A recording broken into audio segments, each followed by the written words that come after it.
So last व्हिडिओमध्ये आपण बघितलं होतं की ललित भाईंबरोबर मी होतो आणि तो जो बॉन्ड होता तो आता लास्ट म्हणजे पास्ट एक्सपिरियन्समध्ये तसा झाला नव्हता, त्यामुळे तो एक्सप्रेस करता येत नाही मला आणि तो जो बॉन्ड आहे तो अजून तसाच आहे. आणि त्यावेळेला आम्ही इमोशनल झालो होतो जेव्हा आम्ही एकमेकांना सी ऑफ करत होतो. ठीक आहे, लास्ट आम्ही डेस्टिनेशन होतं की मथुरेला मी पोहोचलो होतो आणि त्यांची गाडी अनलोड होती तिकडे आणि मी मथुरेला फक्त प्रेम मंदिर फिरलो आणि बाकीचे जे खूप सारे स्पॉट आहेत वृंदावन आणि मथुरा या साईडला खूप सारे स्पॉट्स आहेत जिथे आपण फिरू शकतो. स्पेशली राधाकृष्णांच्या तिकडे खूप साऱ्या गोष्टी आहेत, ते मी कव्हर नाही केलं, फक्त प्रेम मंदिर केलं. आणि नेक्स्ट मी हरिद्वार साईडला निघालो. तिथून मी हरिद्वारची ट्रेन पकडली आणि हरिद्वारला मी रँडमली 2-3 गोष्टी बघत होतो. त्यामध्ये एक होतं की गुरुद्वारा बघत होतो नियर बाय आणि तिथे नेक्स्ट केदारनाथचा प्लॅन होत होता आणि मी केदारनाथसाठी रवाना होत होतो. मी गुरुद्वारामध्ये राहिलो गुरुद्वारामध्ये आणि सेम बस होती आय गेस आणि त्यावेळेला कोविडचा वेळ संपली होती आणि त्यावेळेला पासेस थ्रू एंट्री देत होते केदारनाथला. मग तो जो हडल होता पासेसचा, मी त्यावेळेला पासेस ऑफ झाले होते म्हणजे बंद केले होते ऑलमोस्ट. आणि त्याच रिसेंट टाईममध्ये माझं तिकडे जायला सुरुवात झाली होती केदारनाथला आणि त्यामुळे मला पासेसची गरज नाही लागली आणि मी डायरेक्ट केदारनाथच्या जी गाडी जाते हरिद्वारपासून तिथून मी मग केदारनाथ साईडला रवाना झालो. आणि त्या जर्नीमध्ये अजून खूप साऱ्या गोष्टी घडल्या होत्या, कारण त्या गोष्टीमध्ये त्या जर्नीमध्ये बाबा भेटले होते. त्या बाबां थ्रू म्हणजे असं काय झालं होतं की सिनियर सांगतो तुम्हाला की रात्रीची वेळ होती जेव्हा आम्ही बसमध्ये होतो सगळेजण आणि खूप ऑलमोस्ट सगळेजण केदारनाथला चालले, सगळे आपले हिंदू भाऊबंद होते आणि वेगवेगळ्या स्टेटमधून आले होते. कर्नाटकमध्ये 10-11 जणांचा ग्रुप होता आणि ऑलमोस्ट आमच्या गावापासून कर्नाटक थोडंसं जवळ येतं, निप्पाणी म्हणून बोलतात आणि मराठी आणि कन्नड थोडंसं मिक्स असतं त्या साईडला. ठीक आहे, सो त्यांना मराठी येत होती आणि गुजरातचे राजस्थानचे काही लोक होते, मग त्यांच्याशी बॉन्ड होत होता आणि मी सोलो होतो त्यावेळेला.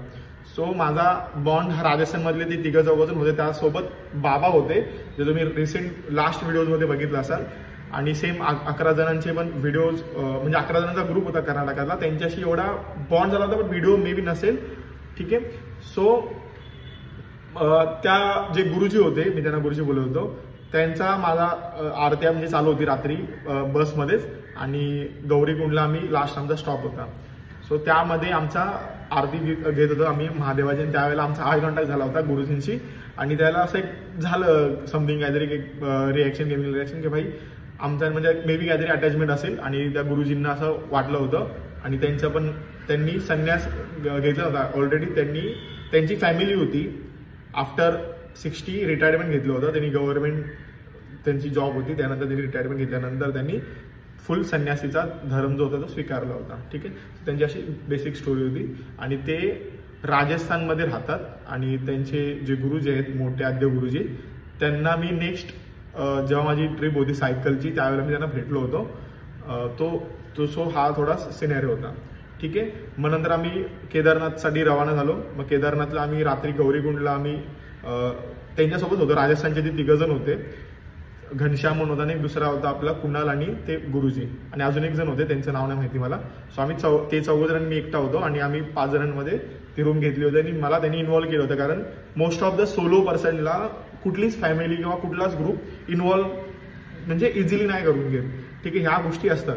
सो तसा बॉन्ड क्रिएट झाला आणि मग आम्ही एकत्र राहिलो. नेक्स्ट होतं की माझ्याकडे टेंट होता, मी लद्दाखच्या दृष्टिकोनाने ते टेंट्स आणि बाकी सामान म्हणजे विंटर कपडे होते आणि त्यामुळे माझी बॅगचं वेट ऑलमोस्ट 20च्या आसपास होतं आणि बाकी खूप सारे साहित्य होते. त्यामुळे ती जी बॅग होती ती खूप ओव्हरलोड झाली होती आणि मोस्ट ऑफ मला सगळेजण बोलत होते की ही एवढी बॅग घेऊन जाऊ नको. सो तो माझा जी थिंकिंग होती की नाही मी घेऊन जाईल असं होईल सर, तो माझा पुढे जाऊन मला पश्चाताप झाला. ठीक आहे, सो सकाळी आम्ही केदारनाथसाठी आम्ही रवाना झालो वरती जायला. गौरीकुंडपासून ऑलमोस्ट 18 किलोमीटरचा डिस्टन्स असे म्हणतात, बट इयर बाय इयर तो चेंज होतो रूट, कारण तिकडे लँडस्लाईड असल्यामुळे प्रत्येक वेळेला रूट चेंज होतो. रूट तोच असतो बट डिस्टन्स थोडेसे कमी जास्त होतं. सो आम्ही सकाळी रवाना झालो. नेक्स्ट होतं की ग्रुप पुढे पाठी होत होता आणि लास्ट असा एक सिनेरिओ आला होता 4-5 तासानंतर की त्यावेळेला गुरुजी माझ्यासोबत होते आणि गुरुजींना मी बोललो की तुम्ही जावा, माझी आता बॉडी पूर्ण म्हणजे मी पूर्ण ड्रेन झालो होतो आणि माझी पूर्ण बॉडी डाऊन झाली होती. मी हिच्या पुढे जाईल नाही जाईल मला तो वेळेला शाश्वती नव्हती. त्यांना बोललो तुम्ही जावा, मी येईल कसं पण. ते त्याला बोलत नाही मी तुझ्यासोबतच असेल, तू चल, मी काळजी करू नको, मला पाहिजे बॅग दे असं तसं. बट मला आवडत नव्हतं माझी बॅग कुणी कॅरी करून पुढे जावं, म्हणजे थोडंसं हेल्प करा, मला नाही आवडत ती. ठीक आहे. सो त्यांना बोललो मी पुढे जावं, तर ते मग थोड्या वेळाने नंतर मग टाईम घेऊन दे पुढे निघायला. आणि मी एकटा होतो माझ्याशी, माझ्या कंपनीबरोबर. आणि त्या रूटमध्ये मी पूर्ण ट्रेन झालो होतो आणि मला अक्षरशः रडायला आलेलं की मी सर्वात, आणि मी ह्याच्या आधी ट्रेक केले होते महाराष्ट्रात, बट तो जो डिफिकल्ट ट्रेक होता तो आतापर्यंत मला आठवतो. फर्स्ट जो मी केदारनाथचा केला होता त्यामध्ये पूर्ण माझी बॉडी ट्रेन झाली होती आणि वेट होतं, आणि त्यामुळे मला चालता येत नव्हतं. आणि ऑलमोस्ट मला 11 तास लागले वरती चढायला. आणि त्या जर्नीमध्ये मला खूप लोक महाराष्ट्रीयन भेटली, बाहेरचे भेटले, त्यामुळे आमचं बोलणं चाललं असं होत राहिलं. परत एक सांताक्रूजचा दादा होता, त्यांच्याशी बोलणं झालं, ते बाईकने आलं होता, एक जण सायकल घेऊन आला होता नाशिकवरून. सो असे जेव्हा तुम्ही एकटे सोलो, माझं मध्ये की जेव्हा सोलो जात असाल त्यावेळेला तुम्ही कधी पण दुसऱ्यांशी इंटरॅक्ट करायला बघता, त्यामुळे तुम्ही सोशलाइज लवकर होता आणि तुम्हाला त्यांचे एक्सपिरियन्स मला कळतात. जर तुम्ही तुमच्यासोबत अजून एक सेकंड पर्सन असेल किंवा फॅमिली मेंबर असेल तर तेवढं तुम्ही कनेक्शन नाही बनवू शकत बाहेर कम्पेअर्ड टू जेव्हा तुम्ही सोलो बाहेर पडता. ठीक आहे. मग मी आरतीच्या टायमिंगला पोहोचलो. दर्शन त्यावेळेला घेतलं नाही, फक्त आरती अटेंड केली. आणि मग त्यांना मी कॉल केला तुम्ही कुठे आहेत. मग त्यांनी ऑलरेडी रूम घेतली होती. मग त्यावेळेला मी त्यांच्यासोबत त्यावेळेला पण मी झोपून गेलो. ठीक आहे. आणि माझ्या त्यावेळेला तो माइंड काय होता की मला केदारनाथच्या त्या परिसरात 1 ते 2 दिवस राहायचं आहे, कारण तो जो व्ह्यू होता मी आतापर्यंत माझ्या लाईफमध्ये कधीच बघितला नव्हता. तेवढं मेस्मरायझिंग होतं, जे मला मी ड्रीम्समध्ये असेल त्यावेळेला असेल केदारनाथचं स्वप्न समथिंग. सो तसं माझं त्यावेळेचा सिनॅरिओ होता की मी इकडे 1 ते 2 दिवस तरी राहणार, कारण माझ्याकडे टेंट होता. आणि मी माझा असं विचार होता की एकदम लो कॉस्टमध्ये ट्रॅव्हलिंग करायची. जर वेळ पडली तर टेंट पिच करून किंवा समथिंग जेवण स्वतःचं खाण्याच्या वस्तू त्या बनवून सर्वाइव्ह करायचं. सो तो माइंडमध्ये तो थॉट होता. मग त्यावेळेला फक्त आम्ही ते हॉटेलमध्ये राहिलो होतो. आणि नेक्स्ट होतं की त्यांचा प्लॅन होता की गंगोत्री, यमुनोत्री आणि बद्रीनाथ आणि तुंगनाथ करायचं होतं. सो बोललो की मला पॉसिबल नाही, तुम्ही जावा, मला आता 1-2 दिवस इथं राहायचं. अजून एक नेक्स्ट स्टोरी अजून एक इंटरेस्टिंग आहे, ती सांगतो तुम्हाला. ते लोक नेक्स्ट डेला गेले, त्यावेळेला परत मी एकटा झालो. तर मी टेंट पिच करायला बघत होतो तिकडे की जागा कुठे भेटते. सो समजा इथं केदारनाथ इकडे, त्याच्या लेफ्ट साईडला तिकडे पाण्यांपासून एक इलेक्ट्रिसिटी जनरेट केली जाते. तिकडे अशी एक ऑफिस आहे आणि तिकडे एक जनरेटर भरलं आहे. मी त्या ऑफिस साईडला गेलो आणि तिथे मी टेंट लावायचं बघत होतो. आणि तिकडचे लोक मला बोलले की इथं टेंट लावू नको, कारण इथं ऑलरेडी पाणी ओलं असतं आणि त्यामुळे तुला झोपता येणार नाही आणि रात्रीची थंडी पण जोरात असते. मग ते बोलले की एक काम कर, पाहिजे आमच्यासोबत झोप. वाईफ अचानक मॅच होते कुणाशी पण मला माहिती, बट त्यांनी थँक गॉड आहे की बाबा त्यांनी अप्रोच केलं की ॲटलीस्ट म्हणजे आमच्याजवळ झोपाबद्दल. पण टेंट पिच करू नको, ऑलरेडी तिथं ओलं आहे आणि ते टेंट लावू शकत नाही. आणि पावसाचं वातावरण कधी कधी असतं आणि त्यामुळे थंडी पण असते, वाढलेली असते. तो पिच नको करू बोलले.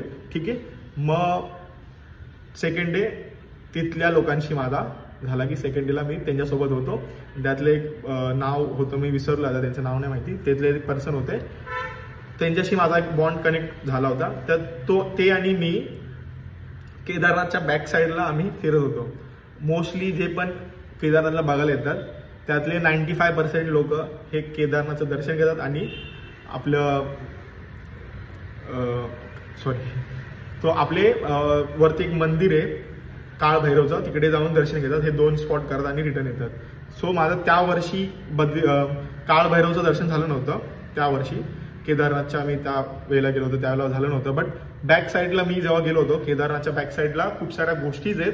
त्यावेळेला मला माइंड पूर्ण असं त्यावेळेला मी स्तब्ध झालो होतं की हे काय आहे, की हा व्ह्यू मी कधीच म्हणजे बघितलाच नव्हता. जस्ट मी व्हिडिओमध्ये बघितला असेल, बट जो मी समोरून बघत होतो तो व्ह्यू तो आतापर्यंत मी कधीच बघितला नव्हता. आणि तो एक्सपिरियन्स अजूनपर्यंत तसाच आहे. आणि पाठीमागे एक मोदी गुफा पण बोलला जातं, मोदी गुफा नाही बोललं, समथिंग एक गुफा आहे, तिथे मोदीजी ध्यान धारणा करायला येतात और मेडिटेशनसाठी येतात. तिकडे एक स्पेसिफिक रूम आहे जिथे लॉक लावलेला असतो, तो बघितला. आणि बॅक साईडला एक त्यांनी म्हणजे लोकल लोकांनीच नावं पाडलेली, ही मनाला नाही सांगत. तिकडे गांधी सरोवर पण बोललं जातं. तिथून 2014ला जी आपदा आली होती तर तिथल्या ते तलावातलं पाणी एवढा एक्स्ट्रा फ्लो झाल्यामुळे ते खाली पाणी आलं आणि मंदिराला आणि आजूबाजूच्या परिसराला थोडंसं हानी पोचत होतं. ठीक आहे. तर ती स्टोरी होती आणि तिथे आम्ही गेलो होतो आणि तिकडे खूप सारे लोक दगडांवरती दगड रचलेले असतात. तुम्ही जर बघितलं असाल तर खूप माउंटेन्स ठिकाणी किंवा उत्तराखंड साईडला किंवा नॉर्थ साईडला ते एक दगडावरती दगड ठेवले जातात. त्याच्या 2-3 रिझन्स आहेत. एक फर्स्ट रिझन म्हणजे प्रत्येकाच्या वेगवेगळ्या धारणा आहेत. तर एक धारणा अशी होती की तुम्हाला जर घर हवं असेल तर त्यासाठी तुम्ही एक असं विश म्हणून एक तुम्ही बांधता. आणि सेकंड आहे की तुमच्या जे लाईफमध्ये कोणी गेलं असेल, लाईफमधले फॅमिलीमधले, तर त्यांच्या प्रित्यार्थ ते दगडांवरती ते दगड लावलेले असतात.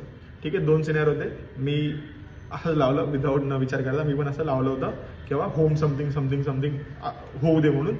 बट असं नव्हतं की असेल, माझा एवढा विश्वास नसतो त्या गोष्टींवरती, बट ते असं लावून गेलो होतो. ठीक आहे. मग नंतरची स्टोरी अशी होती की आम्ही ते ब्रह्मकमळ मी बघितलं नव्हतं, तर त्यांच्या आम्ही ते फिरून धबधबा पण होता तिकडे आणि एकदम भारी व्ह्यू आहे. आणि बट मला तिकडे थोडंसं निगेटिव्ह वाईब येत होती. त्या पाठी जे डोंगर होते ते डोंगर खूप असे ओसाड होते आणि त्यावरती म्हणजे पाठी खूप म्हणजे खूप पाठच्या डोंगरांवरती हिमालयाचं ते ग्लेशियरवाले समथिंग जे आपले बर्फवाले जे डोंगर आहे ते दिसत होते. बट तिथले जे डोंगर होते त्यावेळेला मी सप्टेंबर-ऑक्टोबरच्या दरम्यान गेलो असेल. हां, तर त्यावेळेला ओसाड डोंगर होते आणि खूप शांत होतं. म्हणजे तुम्ही काही तिथं काय दगडाचा पण आवाज असा पडलेला आवाज येतो असं, म्हणजे असं एकदम शांत, एकदम पीस ऑफ माइंड होतं. तिकडे काहीच नव्हतं, त्यामुळे एकदम क्लिअरिटी होती आवाजांमध्ये. काही जर कोणी बोललं तरी स्पष्ट आवाज येत होता. तसा आणि प्रकारे मला जो त्यावेळेला जो व्ह्यू होता आणि त्यावेळेची जो व्हाईब होती ती थोडी निगेटिव्ह वाटत होती. ठीक आहे. सो तो आम्ही रिटर्न आलो खाली आणि त्यांच्याबरोबर मी तो डे स्पेंड केला. आणि नेक्स्ट ह्याला होतं की ते रिटर्न जाणार होते की खालच्या साईडला जे त्या दिवशी माझ्यासोबत होते पर्सन ते. आणि मग मी रिटर्न निघालो 3rd डेला. ते मला सजेस्ट केलं की तू तुंगनाथला जा आणि त्यांनी मला तुंगनाथचे फोटो दाखवले होते. तर मी हा व्हिडिओ जरा थोडा मोठा होणार आहे, बट तुम्हाला सांगतोय कारण मला एका फ्लोमध्ये कंटिन्यू करायचं आहे. सो मी केदारनाथच्या खाली उतरलो गौरीकुंडवरून. तिथून मला त्यांनी सांगितलं की तुंगनाथ नावाचा असा असा स्पॉट आहे, तिकडे जा, तुला भारी वाटेल. आणि हे तुंगनाथचं मला आधी जास्त माहीत नव्हतं तुंगनाथबद्दल. आणि ही स्टोरी पण इंटरेस्टिंग आहे, ही एक तुम्हाला सांगतो. सो मी केदारनाथपासून मग मी चोपताला निघालो. चोपतापासून तुंगनाथ जवळ आहे. ठीक आहे. आणि ते डेस्टिनेशन जर तुम्हाला तुंगनाथला जायचं असेल तर तुम्हाला चोपताला जायला लागतं. सो मी सोलो करत मी तिकडे पण असंच शेअरिंगवाले टॅक्सीज असतात, त्या थ्रू मी गेलो होतो चोपताला. सेम टेंट घेतला होता आणि सेम जेव्हा मी चोपताला तिथं टच झालो, तिकडे महाराज आणि गुरुजींचे ते राजस्थानचे होते ना 4 जण, ते मला तिथं परत भेटले होते आणि ते रिटर्न जात होते. त्यांनी दर्शन घेऊन रिटर्न जात होते आणि आम्ही 5-6च्या दरम्यान मी तिथं पोहोचलो असेल तिथं आणि मी त्यांना भेटलो होतो आणि दर्शन घेतलं. आणि तिथे माझे जयपूरचे 2 मित्र मला भेटले होते. ती दोघं कझिन होते आणि मी एकटा होतो. तर त्यांच्याशी माझा बॉन्ड झाला होता आणि आमचा डील झालो की आपण तिथं टेंट लावूया वरती तुंगनाथच्या तिकडे. आणि आम्हाला सनराईज बघायचं होतं. सो आता आमचा ग्रुप होता 3 जणांचा. त्यामध्ये इंटरेस्टिंग स्टोरी सांगतो. ती जी जागा आहे ना, तिकडे वनरक्षकची जागा आहे, त्या साईडला कॅम्पिंग अलाउड नाही. बट आमच्याकडे होते थोडेसे गट्स. हा, सो मी बोललो की नाही भाई, आपल्याला इथं टेंट लावू, सुमडीमध्ये जाऊ आणि टेंट आपल्या बॅगेत लावू आणि कोण बघणार नाही. जसं आपण अर्ध्या मीट रस्त्याला पोहोचू तिकडे आपण टेंट पिच करू आणि सकाळी लवकर निघून जाऊ आपण. ठीक आहे. आम्ही मग रात्री ट्रेक चालू करायला सुरुवात केली आणि सगळेजण बोलत होते रात में आप क्यों ट्रेक कर रहे, असं म्हणजे रिटर्न जे वरतून खाली येतात ते लोक बोलत होते. बोलले नाही, हम लोग इधर अभी हॉटेल लेंगे और फिर सो जाएंगे. पण त्या वाटेला हॉटेल्स कमी आहेत आणि एकदम वरती आहेत आणि एकदम खाली आहेत, मिडलला असं कुठलीच नाहीत. बट तर टी शॉप्स आहेत. सो टी शॉपमध्ये तुम्हाला राहायला भेटत नाहीत ॲक्च्युली. बट आम्ही सांगत होतो ठीक आहे, बोलत ठीक आहे असं बोलत मग आम्ही हाफ रस्त्याला पोहोचलो आणि तिथून थोडंसं एक किलोमीटर 1 तासाचा डिस्टन्स असेल तिथून तुंगनाथ जवळ होतं. मग तिथं आम्ही हाफ वेला आम्ही टेंट पिच केला आणि रात्रीचा सीन सांगतो. आम्ही टेंट तो 2% होता आणि आम्ही 3 जण झोपवतो आणि पूर्ण 3 पण हट्टेकट्टे होते आणि आम्ही अनकम्फर्टेबल झोपलो आणि थंडी जोरात वाजत होती, एकदम थंडी जोरात होती. टेंट मी पहिल्यांदा पिच केला असेल पूर्ण तेवढ्या जर्नीमध्ये, जेवढे मी त्याचं वेट कॅरी करत होतो एवढे दिवस, आणि त्याचा यूज फक्त एकाच दिवशी झाला होता, फक्त एकाच दिवशी. आणि त्या टेंटमध्ये एवढी थंडी वाजत होती की आम्ही 3 पण काय आमच्या अंगावरती घेण्यासारखं काय नव्हतं. बट आय गेस माझ्याकडे त्यावेळेला स्लिपिंग बॅग होती, मग ती आम्ही 3 शेअरिंग केली होती. बट अनकम्फर्टेबल, थंडी वाजत होती जोरात. आणि आम्हाला रात्रीचा सीन सांगतो. रात्रीचा आमच्या टेंटवरती कोणतरी टॉर्च मारत होता आणि आम्हाला वाटलं होतं की पोलीसवाले मजबूत आले, म्हणजे पोलीसवाले आम्हाला पकडायला आलेत वाटतं समजे. आणि त्यावेळेला आमचं माइंडमध्ये होते की वनरक्षकची जागा तिकडे टेंट पिच करायला अलाउड नाही आणि आम्ही ते केल्यामुळे मे बी आमच्यावरती केसेस होऊ शकतात. आणि सीन काय होता, एवढं केसेसचं किंवा सिनेरिओ नव्हता, आम्ही होतं की पळून जाऊ शकतो, बट त्यामध्ये सीन होता आमच्या आम्ही तिघांचा ग्रुप होता ना, सो त्यातला तो जयपूरचा एक म्हणजे ते 2 जण होते, त्यातला एकाचा तो जर्मनीला जाणार होता, त्याचा व्हिसा होता आणि त्याला भीती वाटत होती की जर मला पकडलं तर माझ्या व्हिसावरती ते ऍक्शन घेऊ शकतात किंवा समथिंग त्याच्यावरती इश्यूज येऊ शकतो, त्याचा इफेक्ट त्याच्यावरती पडू शकतो. तो आम्हाला ते असं थॉट येत चालले. मग आम्ही असं करत करत करत आमची पूर्ण फाटलेली, बट मग आम्ही असं ढकलत गेलो, बट आमच्या माइंड थॉट चालले भाई टेंट इधर छोड़ने का और रिटर्न भाग जाने का. सो इधर टेंट गया तो भी चल जाएगा, लेकिन भाई मिलना नहीं चाहिए. मग मी बोललो भाई मिले तो भी चल जाएगा, पैसे दे सकते समथिंग असं तसं बोललो की एवढं काही इम्पॉर्टंट नाही, बोललो की एवढं चिल, म्हणजे माझं होतं की चिल भाई, एवढं काय सिनेरिओ नाही, आले तर आले, नाही आले तर नाही आले, बघता येईल बोललो. आम्ही तसंच करत करत मग झोपलो आणि ॲट द एंड तुम्हाला स्टोरी सांगतो रिटर्न येताना म्हणजे स्टोरी काय होती. ठीक आहे. मग आम्ही सकाळी तुंगनाथला गेलो आणि तुंगनाथला पोचलो आम्ही मंदिरामध्ये, दर्शन घेतलं आणि तुंगनाथ एक स्टोरी सांगतो तुम्हाला, प्रिव्हियस स्टोरी माझ्या लाईफमध्ये जी घडली होती. एक जय सिंग नावाचा यूट्यूबर आहे, त्यांनी खूप 1-2 वर्षाआधी एक व्हिडिओ टाकला होता की वर्ल्ड हायेस्ट शिवा टेम्पलमध्ये त्यांनी व्हिडिओ शूट केला होता आणि त्यावेळेचं जे त्याचे ग्लिम्स होते की बाप म्हणजे ते सांगत की हे जे मंदिर आहे एकदम स्तब्ध करतं आणि त्यावेळेला माझ्या माइंडमध्ये ते मंदिर हेच मंदिर आहे असं मला वाटलं नव्हतं.